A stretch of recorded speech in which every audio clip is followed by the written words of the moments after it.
अस्सलाम वालेकुम and welcome back once again. एक दफ़ा फिर आपको खुशामदीद कहेंगे K21 न्यूज़ पर हमारी स्पेशल ट्रांसमिशन में T20 वर्ल्ड कप के हवाले से जारी है। आज दो मैचेस खेले गए, बड़े ज़बरदस्त मैचेस दोनों रहे हैं। दोनों के हवाले से आज प्रोग्राम में गुफ्तगू होगी और बहुत सारी चीज़ें आज क्लियर हो चुकी हैं जनाब। पहले ग्रुप में से जिसमें इंग्लैंड लीड कर रही है, सेमीफाइनल के लिए क्वालिफाई कर चुकी। ऑस्ट्रेलिया, आज उसकी परफॉर्मेंस भी हमने देख ली है। साउथ अफ्रीका से हम एक्सपेक्टेशंस थी, बड़ी आउटस्टैंडिंग परफॉर्मेंस आज रही है। अनबीटन इंग्लैंड को आज उन्होंने शिकस्त दी, लेकिन अनफॉर्चुनेटली वो सेमीफाइनल की दौड़ से बाहर हो चुके हैं। मैच बड़ा इंटरेस्टिंग था। मैच की कहानी आपको थोड़ी सी बता दें। 189 रन स्कोर किए साउथ अफ्रीका की टीम ने 2 विकेटों के नुकसान पर। इंग्लैंड की जो टीम है इस टूर्नामेंट में बड़ी आउटस्टैंडिंग परफॉर्मेंस रही है। बॉलर्स ने बड़ी अच्छी बॉलिंग की है, लेकिन आज साउथ अफ्रीका के अगेंस्ट सिर्फ 2 विकेटें हासिल कर चुके। इंग्लैंड की टीम 179 रन उन्होंने बनाए 8 विकेटों के नुकसान पर। और जनाब साउथ अफ्रीका ने ये जो मैच है 10 रन से जीत लिया। टॉप परफॉर्मर कौन थे ये आपको बता दें। वेंडर डसेन बड़ी ज़बरदस्त आज उन्होंने बैटिंग की है। 60 गेंदों पे 94 यानी 94 रन उन्होंने स्कोर किए। एरिन मार्करम ने 52 रन बनाए सिर्फ 25 गेंदों पर, और क्विंटन डिकॉक ने 27 गेंदों पर 34 रन स्कोर किए। मोइन अली जिन्होंने 1 विकेट हासिल की, 27 रन और 27 रन उन्होंने दिए 4 ओवर्स में। आदिल रशीद दूसरे नंबर पर 1 विकेट लिए 32 रन देके 4 ओवर में। क्रिस जॉर्डन को कोई विकेट नहीं मिली, 36 रन उन्होंने दिए 4 ओवर्स में। इसके अलावा जी मोइन अली बैटिंग में भी आज इंग्लैंड की तरफ से जो है वो टॉप परफॉमर। 37 रन उन्होंने किए 27 गेंदों पर। डेविड मिलान ने 33 रन किए 26 गेंदों पर। लाइम लाइविंगस्टन 28 रन उन्होंने किए 17 गेंदों पे। खगीसो रबाडा जो है उन्होंने 3 विकेटें ली 48 रन देके 4 ओवर में। तबरेज शमसी ने 2 विकेटें ली 24 रन देकर 4 ओवर्स में। और प्रिटोरियस जो है वो 2 विकेटें लेने में कामयाब हुए, 30 रन उन्होंने दिए और 3 ओवर्स कराए। तो ये जो दूसरा मैच है उसकी समरी है, जिसके ऊपर हम पहले गुफ्तगू करेंगे। ऑस्ट्रेलिया वर्सेस वेस्ट इंडीज़ के हवाले से हम बाद में बात करेंगे। तो मौजूद मेहमान स्टूडियोज़ में तशरीफ़ फरमाएँ। बिला ताख़ीर उन्हें मैं खुशामदीद कहूँगा। हमारे साथ मुनीरुल हक साहब मौजूद हैं, क्रिकेट एनालिस्ट हैं, ब्रॉडकास्टर हैं, तबसरा निगार हैं, उन्हें मैं खुशामदीद कहूँगा। Thank you so very much. बहुत शुक्रिया मुनीर भाई प्रोग्राम में हमें ज्वाइन करने के लिए। दूसरे जो हमारे मौजूद मेहमान हैं जनाब जमील अहमद साहब, आप तबसरा निगार, तज्जिया भी करते हैं, कॉलम भी लिखते हैं क्रिकेट के हवाले से, और ख़ासतौर पे जो डोमेस्टिक के जो मसाइल हैं उसके ऊपर तो बहुत ज़बरदस्त कॉलम जो आपने तहरीर की। एक दफ़ा फिर हमारे साथ यहाँ पे मौजूद है, उन्हें मैं वेलकम करता हूँ। Thank you so very much, बहुत शुक्रिया आपका। जमील भाई, मुनीर भाई, गुफ्तगू का आगाज़ आपके साथ करूँगा। बड़ा ज़बरदस्त मैच रहा, लेकिन बड़ी देर की मेहरबान आते आते ये हम साउथ अफ्रीका की परफॉर्मेंस जो है वो बड़ी देर से हम एक्सपेक्ट कर रहे थे, लेकिन ये क्या गज़ब है साउथ अफ्रीका के साथ, हमेशा ऐसी ही कोई सूरत हाल रहती है। 92 में आपको याद होगा कि वो डकवर्थ लुइस का जो मेथड था वो अप्लाई हुआ जनाब, आखिरी गेंद के ऊपर 22 रन रह गए, वहाँ से भी बेचारे मिस कर गए। और हर दफ़ा ऐसा ही होता है। T20 वर्ल्ड कप के अंदर भी परफॉर्मेंस तो बड़ी ज़बरदस्त थी, अच्छी क्रिकेट खेली, लेकिन जनाब सेमीफाइनल की दौर से बाहर हो गए। जी सबसे पहले तो बहुत शुक्रिया यासर। अच्छा, साउथ अफ्रीका ने आज तो खैर बहुत अच्छी क्रिकेट खेली है, और एक ऐसी टीम जो अनबीटन थी और जिसको लग रहा था कि वो नंबर 1 ही रहेगी, उससे इतना अच्छा मुकाबला करना। वेंडर डसन की एक और शानदार innings, man of the match भी रहे। फिर हमने एडन मार्करम को देखा कि उन्होंने आज 24 गेंदों पर 50 स्कोर की। तो बैटिंग बहुत अच्छी थी, फेयरलेस बैटिंग थी, और पूरी कोशिश की कि जो एक किसी तरह सेमीफाइनल में पहुंच सकें। फिर इन द एंड जो है वो मैच भी जीत गए 10 रन के वाज़े फ़र्क से, लेकिन चूँकि नेट रन रेट उनका इतना कम था कि उनको नहीं पहुंचा सके। तो अच्छा भी हुआ अगर मैच जीतने के हवाले से, लेकिन बुरा हुआ कि वर्ल्ड कप से बाहर हो गए। जिस तरह आज मैच खेली है साउथ अफ्रीका टीम, लगता है कि डिज़र्व करती थी एक सेमीफाइनल प्लेस के लिए। बहुत ही अच्छी उन्होंने एफर्ट्स भी अच्छी की, सारी चीज़ें हमें नज़र आई। लेकिन बहरहाल किसी एक टीम को पहुंचना था, तो इन द एंड जो हम प्रेडिक्ट कर रहे थे कि इंग्लैंड और ऑस्ट्रेलिया की टीमें पहुंचेंगी, तो फाइनली यही दोनों टीमें पहुंच गई हैं। नेट रन रेट जब हमने देखा, जाहिर है अब ग्रुप 2 का नेट रन रेट वाला मामला और टेबल तो ख़त्म हो गया कि वहाँ से टीमें पहुंच गई हैं। 0.7 नेट रन रहा साउथ अफ्रीका का, 1.2 नेट रन रेट के साथ क्वालिफाई कर गए ऑस्ट्रेलिया की टीम। और इंग्लैंड का जिसका नेट रेट +3 था, वो चूँकि मैच हार गई तो 2.4 नेट रन रेट का उसने पहली पोजीशन ले ली। तो थोड़ा सा झटका ज़रूर लगा। आज ऑइन मॉर्गन के लिए चांस था कि वो फिनिश करते इस मैच को, आखिरी ओवर में 14 रन चाहिए थे, लेकिन आखिरी ओवर की पहली 3 गेंद पर लगातार 3 विकेट लेकर रबाडे ने हैट्रिक बना दी। ठीक है। हसारंगा के बाद दूसरे प्लेयर के जिन्होंने इस वर्ल्ड कप में हैट्रिक स्कोर की, वो 3 गेंदों पर 3 रन लेने के बाद तो पता चल गया था कि अब तो वो नहीं होता। और जो तीसरी विकेट ली थी वो मॉर्गन की थी, उसके बाद तो सिर्फ फॉर्मेलिटी रह गई थी। हालांकि हम समझ रहे थे कि अच्छा फिनिश होगा, लास्ट बॉल थ्रिलर कुछ होगा, लेकिन ऐसा नहीं हो सका। तो इंग्लैंड की टीम को आखिरी मैच में थोड़े से मुश्किलात का सामना करना पड़ा। अब यहाँ से देखें, मोस्ट लाइकली न्यूजीलैंड इंग्लैंड होगा, तो न्यूजीलैंड की टीम को भी आप बिल्कुल लाइट नहीं ले सकते। और वो कल ही फाइनल होगा। ओवरऑल आज मैच बहुत अच्छा हुआ, फुल ऑफ रन्स थे, दोनों टीमों ने बड़ी अच्छी कोशिश की। हमने देखा कि लियाम लिविंगस्टन ने 4 गेंदों पर 4 छक्के लगाए, जिसमें एक ओवर में 3 छक्के भी इनके थे, रबाडे की एक ओवर में। हर चीज़ बहुत अच्छी रही अगर मैच के हिसाब से बात करें। लेकिन चूंकि क्रूशल मैच था, आखिरी मैच था, एक टारगेट भी नज़र आ गया था उनको कि 131 तक अगर उसको रोकते तो उनकी टीम पहुंच सकती थी, लेकिन नहीं रोक सके। मैच जीत गए लेकिन टूर्नामेंट हार गए। अच्छा जी, बड़ी ज़बरदस्त परफॉर्मेंसेस इसमें रही हैं। डिसेन की अगर बात करें तो इस टूर्नामेंट के अंदर बड़ी अच्छी फॉर्म में नज़र आए, लेकिन अनफॉर्चुनेटली कोई चीज़ काम नहीं उनके लिए की। खगीसो रबाडा की अगर बात करें तो ये आखिरी ओवर से हटाकर अगर जितने भी उसके 3 ओवर्स थे उसके अंदर तो बड़ी उसने रन्स बहुत ज़्यादा कंसीड किए हैं। और अजीब इत्तेफाक है कि आखिरी ओवर जब वो करने के लिए आए तो उनको हैट्रिक हो गई उनकी। तो जनाब ये सिलसिला है। बॉलिंग के अंदर अभी भी वो बात नहीं है, दो कि उनके पास तबरेज़ शम्सी हैं, स्ट्राइक कर रहे हैं, लेकिन बीच में फिर आपको 2 बॉलर्स की और ज़रूरत पड़ती है। वहाँ पर थोड़ा सा हमें लग रहा है कि लेग बिहाइंड कर रहे हैं।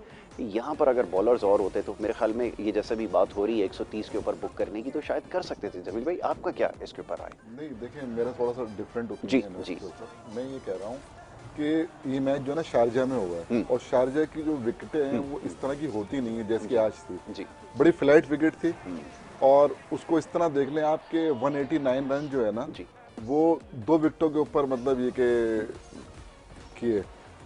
अच्छा, अब मसला ये है कि जब इनकी वो आई है ना, बैटिंग आई है, तो स्टार्ट तो इन्होंने सही लिया था जी, लेकिन जैसन रॉय के जाने से ना हैमस्ट्रिंग उसको जो है ना मतलब इंजरी हुई है, तो उसके जाने के बाद जो है जो भी प्लेयर आए ना, आप ये देखेंगे इंग्लैंड की जो बैटिंग है ना उसके अंदर किसी खिलाड़ी ने बड़ी इनिंग नहीं खेली। 37 हाईएस्ट रन है जो कि मोइन अली ने बनाया। उसके अलावा कोई भी जो ना, हालांकि ऐसी विकेट के ऊपर जो कि इतनी फ्लैट विकेट थी जिसपे रबादा को 3 ओवर में 45 रन बने, मतलब ऐसी मार उस बॉलर को लगी है। पड़ी जो स्ट्राइक बॉलर है साउथ अफ्रीका का। बॉलिंग जो है ना, देखें मैं कहता हूँ बॉलिंग इस विकेट के ऊपर जो है ना खराब नहीं की है, उसका सबूत ये है कि मैच जीत गए साउथ अफ्रीका। अच्छा, तबरेज़ शम्सी जो है वाकई नंबर 1 बॉलर है। जिस दबाव के अंदर वो बॉलिंग करने आया था, आप यकीन करें उसने, मुझे नहीं लगा कोई गेंद उसने खराब की है। 24 रन उसने दिए और 2 मेन प्लेयर जॉनी बेयरस्टो और मोइन अली को मतलब आउट भी किया उसने। तो देखिए, हमेशा से ये होता है कि इंडिया का मैच जब पाकिस्तान से हुआ ना तो कोई विकेट नहीं गिरी पाकिस्तान की, इसकी वजह से वो टारगेट आसानी से चेज हो गया 2 ओवर पहले। यहाँ विकेटें गिरती रही, जब विकेटें गिरती रही ना तो ऐसा स्टेज भी आ गया कि 2 ओवर में 25 रन चाहिए। तो बज़ाहिर तो ये लग रहा था कि जैसे लिविंगस्टन ने 3 छक्के मार दिए थे रबादा को 1 ओवर में, तो हम समझ रहे थे ये तो आसान है, और एन मॉर्गन भी इसी खेल के लिए मशहूर है। लेकिन चूंकि विकेटें गिरती रही, आखिरी ओवर के अंदर 14 रन चाहिए थे, और वो 14 रन तो फिर पहाड़ जैसे होगा ना, जब 3 गेंदों में 3 खिलाड़ी जो है ना आउट हो जाए तो फिर वो तो बहुत बड़ा टारगेट हो जाता है।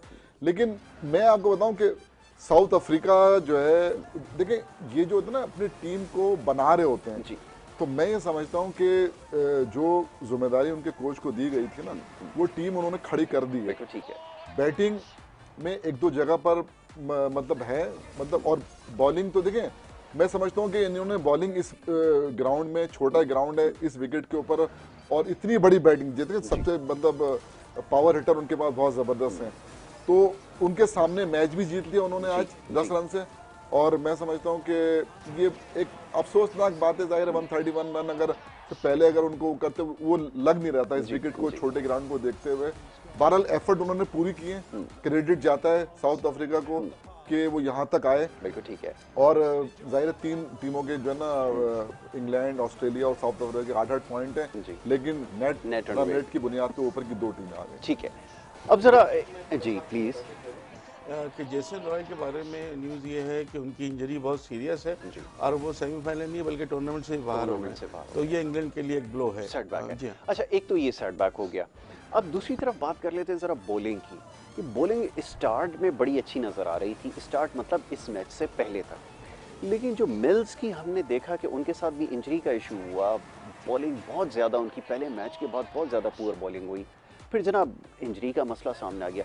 अब अगर बड़े मैच के लिए जाएंगे अगेंस्ट लेट्स से न्यूजीलैंड के अगेंस्ट जाते हैं, तो बॉलिंग कहाँ से लेकर आएंगे अब, और कौन कौन से ऑप्शन है? क्योंकि आज जॉर्डन को हमने देखा है वो बॉल नज़र नहीं आई जो वो करते हैं, जिसके लिए वो मशहूर हैं, और 2 विकेटें लेना और इतना बड़ा स्कोर खा लेना, ये फिर बहुत सारी चीज़ों की इंडिकेशन दे रहा है। इसका मतलब है कि इंग्लैंड जिस मोमेंटम जो उनका बिल्ड हुआ था इस हार के बाद शायद हो सकता है उसमें कमी आए। आपकी राय? देखिए, टेमिल मिल्स की जगह तो आज उन्होंने तब्दीली कर दी थी, मार्कवुड को खिला लिया था।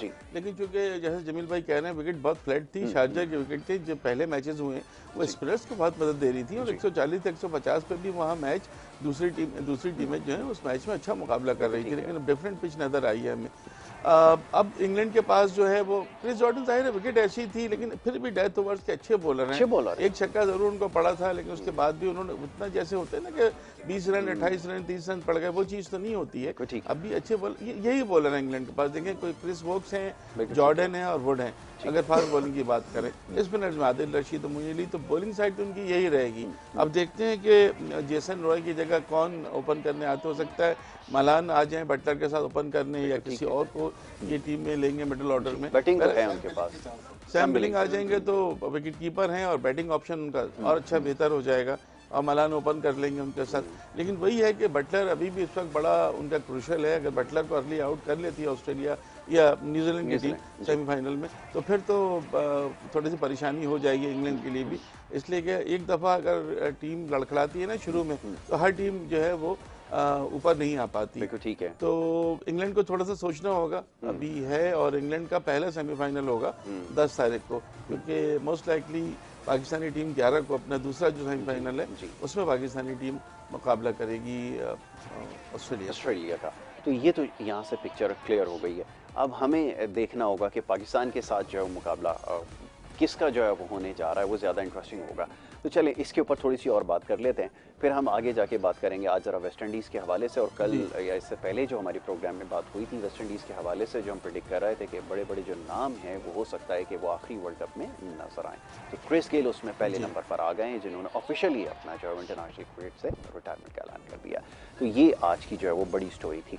अच्छा जी, थोड़ा सा इंग्लैंड और साउथ अफ्रीका पे और बात कर ली जाए ना, कि बड़ी अच्छी क्रिकेट आज देखने को मिली आफ्टर वाइल।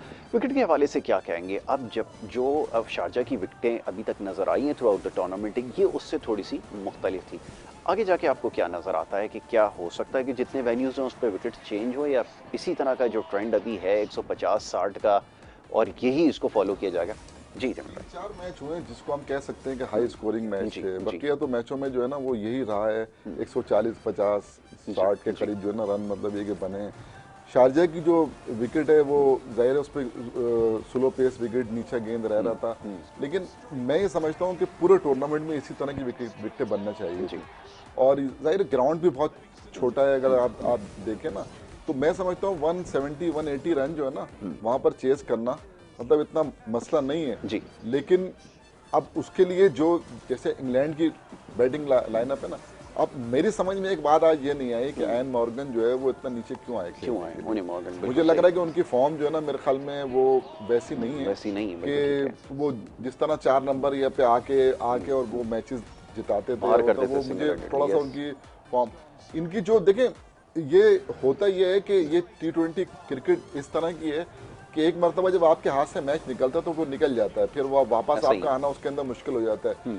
इस मैच के अंदर जिस अंदाज के अंदर भी खेले हैं जी, इंग्लैंड जो खेला है तो वो मतलब शुरू से जो है ना मतलब उन्होंने दबाव में देखे जो तीसरी विकेट की पार्टनरशिप हुई है ना ब्रेंडन डॉसन की और क्या कहते हैं मार्क क्रम की, वो बड़ी लाजवाब, मतलब 52 रन के ऊपर 103 रन की पार्टनरशिप हुई है। और मैं समझता हूँ कि 208 रन के जो स्ट्राइक रेट से खेला है मार्क क्रम, जो है 156 रन के स्ट्राइक रेट से वो क्या कहते हैं डॉसन के। तो ये देखें, अब हम ये कह सकते हैं कि ये अलग बात है कि वो टूर्नामेंट से, मैं आपको हकीकत बताऊं, मेरे दिल की बात ये है कि मुझे 12 लीग के उसके बाहर होने का अफसोस है। अच्छी क्रिकेट खेली, अच्छी क्रिकेट खेलकर जो है ना मतलब ये कि वो बाहर हुए, और ये उन्हीं के साथ होता रहा है। रन रेट का भी एक थोड़ा सा जाहिर जो इशू था, वो बेचारे जो है ना जितना कर सकते थे, जाहिर है एक मौके पे ये लग नहीं रहा था कि इतना स्कोर हो जाएगा, लेकिन आखिर के 6 ओवर में जिस अंदाज में वो खेले हैं, बहुत पॉजिटिव खेले और 12 लीग के टूर्नामेंट से बाहर हो गए, लेकिन उनकी जो क्रिकेट है उसको बहुत फायदा हो। साउथ अफ्रीका ने जो क्रिकेट खेली है, लेकिन जो लोग क्रिकेट को फॉलो करते हैं, क्रिकेट को समझते हैं ना, तो वो जरूर कहेंगे कि नहीं, उनकी जो जो जो खेल है उसमें इम्प्रूवमेंट आई है। और जाहिर सी बात है कि 8 पॉइंट लेके और तीसरे नंबर पे जरूर है, लेकिन वो लोगों के जो है दिल जीत के गए। बिल्कुल ठीक है, क्रिकेट तो अच्छी खेल कर गए। अच्छा, ये भी साउथ अफ्रीका का जब टूर्नामेंट का स्टार्ट हुआ था तो बड़ी डल नज़र आ रही थी, कोई खास परफॉर्मेंसेस नहीं थी, परफॉर्मर भी कोई ऐसे टॉप नहीं थे अदर देन डिसेन के। उनकी बैटिंग हमें प्रैक्टिस मैच के अंदर भी नजर आई, बड़ी आउटस्टैंडिंग थी, उसके बाद वो मोमेंटम रहा, लेकिन और रेस्ट ऑफ द साइड जो होती है ना, उसको भी अपना पार्ट प्ले करना होता है। ये मार्करम और यही 1-2 प्लेयर थे जो लाइमलाइट में रहे, उसके अलावा और कोई, जैसे कैप्टन उनके हैं बवूमा, बड़े एवरेज प्लेयर नज़र आए। रबाडा से बहुत ज़्यादा एक्सपेक्टेशन थी, कोई बहुत ज़्यादा परफॉर्मेंस नहीं थी, बस ये एक आखिर का जो स्पेल हुआ है जिसमें इनको हैट्रिक इनको जिन्होंने की है, उसके अलावा टूर्नामेंट में कोई बात ऐसे नज़र नहीं आई है। अच्छा, ब्रेक के लिए कह रहे हैं, एक ब्रेक ले लेते हैं, ब्रेक के बाद इसको जो है वो सम अप करते हैं। इससे पहले वाले मैच के हवाले से बात करेंगे और आने वाले मैच के हवाले से जी बात होगी। एक ब्रेक की तरफ जाना है, आप देखते रहे हमारा प्रोग्राम।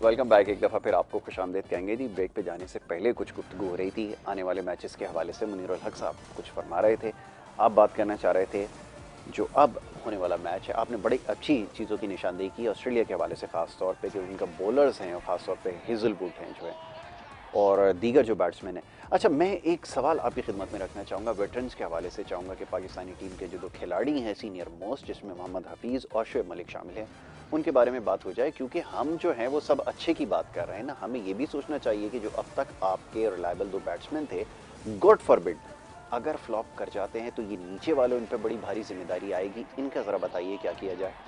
देखिए यासिर, सबसे ज़्यादा पाकिस्तानी टीम डिपेंड कर रही है ओपनिंग पार्टनरशिप पे, ठीक है, रिजवान पर और बाबर पर। ठीक है, अगर गॉड फॉरबिड ये दोनों जल्दी आउट हो जाते हैं या कोई ऐसा प्रेशर पड़ता है तो फिर उनका असल इम्तहान होगा फिर फ़खर का, फिर हफीज़ का और मलिक का कि वो कहाँ तक इस नैया को आगे लेकर जाते हैं। क्योंकि अभी तक तो हम ये देख रहे हैं कि ये दोनों इतना अच्छा खेलते हैं या कोई एक इतना अच्छा खेल जाता है। 3 50s हैं बाबर की, रिजवान की बड़ी शानदार इनिंग्स हैं, एक दफ़ा जल्दी आउट हुए थे, तो अभी तक तो ऐसी कोई चीज़ नहीं है। लेकिन उसके बावजूद आप देखें कि नौबत जो है 2 मैचों में आसिफ अली तक पहुँच गई। देखिए, जब आसिफ अली आते हैं ना तो हमारा जो वो इतने हम डूबे होते, अब हमें नहीं पता कि हम सर नीचे जाएगा या हम बॉडी हमारे ऊपर आएगी। आप यकीन करें, वहाँ पर देखें आप अगेंस्ट न्यूजीलैंड, टिम साउथी के 1 ओवर में 2 छक्के, वो एक बड़ा मिला हमें ओवर, हम निकले वहाँ से। और उसके बाद अफगानिस्तान के खिलाफ तो जो कुछ हुआ आपने देख ही लिया। अफगानिस्तान के खिलाफ अगर बदर मियाँ को तो हार्ट अटैक आते आते बचा, आप यकीन करें वो इतना क्लोज मैच हो गया। वही तो आपसे कह रहा हूँ कि जब इस तरह की अगर अपनी पोजीशन पर इस पर हम क्यों ले आते हैं। अभी यही तो कह रहे थे जमील साहब, कहने का मतलब ये वहाँ तक पोजीशन जा क्यों रही है। बिल्कुल सही। अगर वहाँ तक पोजीशन जा रही है तो फिर सिर्फ आप रिजवान, बाबर और आसिफ अली को खिलाएं, मत खेलें फिर आप। ऐसा नहीं होना चाहिए। बहुत ज़्यादा मेरे ख्याल इस पर थिंक टैंक को सोचने की ज़रूरत है कि ये जो प्लेयर है ना हमारा मिडिल ऑर्डर, इसको चलना काम करने की ज़रूरत है। चलिए भाई, अब पाकिस्तान वाले मैच के हवाले से थोड़ी सी आगे बात हो जाएगी। मैं चाहूँगा ज़रा न्यूजीलैंड वर्सेस अफगानिस्तान के हवाले से बात हो जाए ना, थोड़ा इसको भी डिस्कस कर लेते हैं। फरमाइए क्या कहना चाहेंगे इसके हवाले से। न्यूजीलैंड की पोजीशन आपको कैसी नज़र आती है, प्लस ये कि अफगानिस्तान सर तोड़ कोशिश करेगी उनको पहुँचाने के लिए, उसके बारे में आप क्या? पूरे बर्र सगीर की नज़रें जो है उस मैच पे लगी हुई हैं, ये समझ लीजिए। हाँ जी, अच्छा, मैच तो 12 लीग के इम्पोर्टेंट, इसमें तो कोई दो राय नहीं है। मतलब ये कि जाहिर है कि अच्छा, अब देखना ये है कि देखिए न्यूजीलैंड वो टीम है कि जो पूरी तैयारी के साथ आती है। वो उनको जो है ना, उन्होंने जिस टीम से मैच खेलना होता है ना, उनको उनकी कमजोरियां पता होती हैं, ठीक है, और कहाँ, और फिर जो उनका कप्तान है ना वो तो नंबर 1 है। मतलब मैं इस वर्ल्ड कप के अंदर उसको नंबर 1 कप्तान जो है ना कहूंगा कि केन विलियमसन की बात कर रहे हैं। बिल्कुल, मैं केन विलियमसन की बात कर रहा हूँ। और जिस खामोशी के साथ वो उसकी जो प्लानिंग है, जो नजर आती है, और जो ग्राउंड है, वो जो देखिए असल काम क्या होता है कप्तान का, खिलाड़ियों से कारकर्दगी लेना, वो उसको लेना आती है और खुद परफॉर्म करना भी आता है, लीडिंग फ्रॉम द फ्रंट सिर्फ विलियमसन के पास है। तो अभी मेरे हिसाब से न्यूजीलैंड की टीम ने उस अंदाज में परफॉर्म नहीं किया है जो कि मैं एक्सपेक्ट करता हूँ। अच्छा। जिस दिन वो करेगी, परफॉर्म करेगी, जो मैच है उसको एक तरफा कर देगी। देखिए मैं बताऊं, उनकी जो बॉलिंग है ना वो बहुत अच्छी है, बहुत दिमाग से गेंद करने वाले बॉलर हैं। उनके पास भी बॉलिंग के ऑप्शन है, 2 स्पिनर उनके पास हैं, समझे ना, और 3 पेसर जो है ना, और बहुत अच्छे पेसर हैं। बाकी उनकी जो बैटिंग है ना, देखें उनमें जो कुछ नातजुर्बेकारी जरूर हम कह सकते हैं, लेकिन है सारे टैलेंटेड। असल जो है ना मार्टिन गुप्टल और जो है ना ये जो कप्तान है केन विलियमसन, यस, इन दोनों का खेलना बहुत जरूरी है। राइट। ये खेलेंगे क्योंकि इनमें ये क्वालिटी है कि ये स्पिनर को और फास्ट बॉलर को ना एक ही तरह से मतलब खेलते हैं। ठीक है। तो सर्किल अगर गुप्टल खेल कर आता है जी, और फिर ये केन विलियमसन जो है ना वो उसको जाना चाहिए आखिर तक। आखिर तक वो जाएगा तो जितने भी लोग हैं ना वो अगर 150-175 रन के स्ट्राइक रेट से खेलते हैं तो देखिए अफगानिस्तान के लिए ऐसा टारगेट जो ना, हमें अफगानिस्तान को जो ना हवा नहीं बनाना चाहिए मेरे हिसाब से। बिल्कुल, आप क्योंकि अगर आप यही मैच अगर आपका ये न्यूजीलैंड में होता तो मतलब कोई इस पे डिस्कस भी नहीं होती। बिल्कुल हमें पता है कि ये एक तरफा है और पकड़ लेंगे इनको, लेकिन चूंकि यहाँ हो रहा है और ये एक तरह से अफगानिस्तान का होम ग्राउंड है, लेकिन चूंकि 4 मैच ये भी खेल चुके हैं और एडजस्ट हो गए, तो अब जैसी विकेट होगी, जैसे हालात होंगे, उसको मद्देनजर रखते हुए मैं समझता हूँ कि न्यूजीलैंड को भी इस मैच की अहमियत का अंदाजा है कि ये मैच कितना अहम है, तो वो उसी चीज को मद्देनजर रखते हुए जो है ना वो ग्राउंड में उतरेंगे। और मैं समझता हूँ कि शायद जो है ना वो मैच जो मैं एक सवाल पूछ ही लेता हूँ, एक जसारत कर लेता हूँ सवाल करने की। क्या ये जो इनके क्रिकेटर हैं मोहम्मद नबी, क्या ये वही टेक्निकल मिस्टेक करेंगे जो अगेंस्ट इंडिया के उन्होंने की थी, कवर कराने के बाद खुद गेंद नहीं कराएंगे और जो सबसे कम रन जो है वो कंज्यूम करेगा उससे आखिर में भेज दिया जाएगा या उससे ओवर नहीं करवाया जाएगा? क्या ऐसी क्रिटिकल मिस्टेक्स या ब्लंडर्स जो हैं वो दोबारा करेंगे आपके ख्याल में? पहली बात तो ये है कि हम अफगानिस्तान को ना बहुत बड़ी टीम समझ के पोर्ट्रे कर रहे हैं। शायद उसकी वजह इंटरनेशनल मीडिया और सोशल मीडिया है जहाँ पर भारत का बड़ा जोर रहता है। ऐसा कुछ भी नहीं है, भारत साइकोलॉजिकल चीज कर रहा है। कल आप देखिएगा कि न्यूजीलैंड की टीम जीत जाएगी मैच और सेमीफाइनल में पहुंच जाएगी, मामला सारा क्लियर हो जाएगा। ऐसी कोई चीज हमें नजर नहीं आ रही। आप न्यूजीलैंड की टीम को कौन कमजोर समझ रहा है, मुझे तो ये समझ में नहीं आ रहा। अगर ट्रेंट बोल्ट, टिम साउदी जैसे बॉलर्स के होते हुए अगर हम उनको कमजोर समझेंगे, कैप्टन का फॉर्म में वर्ल्ड कप सेमीफाइनलिस्ट, जी, लेकिन असल में इंडिया उसको जो है ना जो ये कह रहे हैं ना बड़े सगीर और तमाम दुनिया भर में जहाँ इंडियंस हैं वो इस मैच को बेचारे फाइनल समझ के देखेंगे, उनके लिए आखिरी मैच होगा ना। तो उसके बाद तो फिर मंडे का मैच की तो कोई हैसियत नहीं, कोई भी नहीं देखेगा, सब मंडे की शाम को पैकिंग कर रहे होंगे। तो कल कुछ नहीं होना है। आप सबको, मैं जितना देखने वाले व्यूअर्स हैं सबको बड़े इत्मीनान से मैं ये कहना चाहता हूँ, मेरी अपनी फीलिंग है जिसे मैं एक्सप्रेस कर रहा हूँ कि कल न्यूजीलैंड की टीम जीत जाएगी, सेमीफाइनल में पहुँच जाएगी और भारत रखते सफ़र बांध लेगी। जी जमील भाई, आपको भी ऐसा ही लगता है? सामान तो क्योंकि बन चुका होगा। हाँ, नहीं देखिए मैं ये बात बिल्कुल दुरुस्त है। अगर रिकॉर्ड भी देख लें, ऑन पेपर भी देख लें, हर एतबार से न्यूजीलैंड को जो है ना वो बर्तरी हासिल है। अब ये चूंकि सूरत हाल ऐसी हो गई ना, सिचुएशन के हिसाब से जो है ना जाहिर है कि ऐसा मैं महसूस हो रहा है। लेकिन अगर आप देखेंगे ना तो मैं समझता हूँ कि मुझे कोई ऐसी वजह जो है ना नजर नहीं आती है कि देखिए अब हम उनकी स्पिन बॉलिंग और जी अब एक वो जो अश्विन ने मेरे ख्याल में कहा है कि जो है ना वो हमें अपना जो है ना फिजियो भेजना चाहिए वहाँ पर और भेज के जो है ना वो मुजीब को जो है ना मतलब फिट कराना हो ताकि वो जो है ना खेले मैच में। इस तरह ये सारी जो बातें जो है ना ये साइकोलॉजिकल, प्रेशर डेवलप, उन्हें भी ये पता है यासिर, उन्हें भी ये पता है कि मुकाबला कोई नहीं है दो टीमों का। लेकिन और नबी ने गलती नहीं की थी, वहाँ तो बहुत सारी चीजें हमें नजर आ गई थी यासिर, नबी ने गलती नहीं की थी, वहाँ तो हमें नजर आ गया। ठीक है, चलिए कल इसके ऊपर इंशाल्लाह मजीद डिस्कशन होगी हमारी। जमील भाई thank you so very much. Munir भाई आपका बहुत शुक्रिया प्रोग्राम में हमें वक्त देने के लिए। दोनों हमारे मेहमान बड़ी अच्छी गुफ्तगू उन्होंने की है, खासतौर पर जो आने वाले मैचेस हैं उसके हवाले से बड़ा ज़बरदस्त तबसरा और तजिया किया है। कल इंशाल्लाह ये सिलसिला हमारा जारी रहेगा। यहाँ पर आपसे इजाज़त लेने का वक्त है, अपना बहुत ख्याल रखिएगा। मोहम्मद यासिर को, हमारे एक्सपर्ट्स पैनल को और पूरी टीम को दीजिए इजाज़त। अल्लाह ने की बात।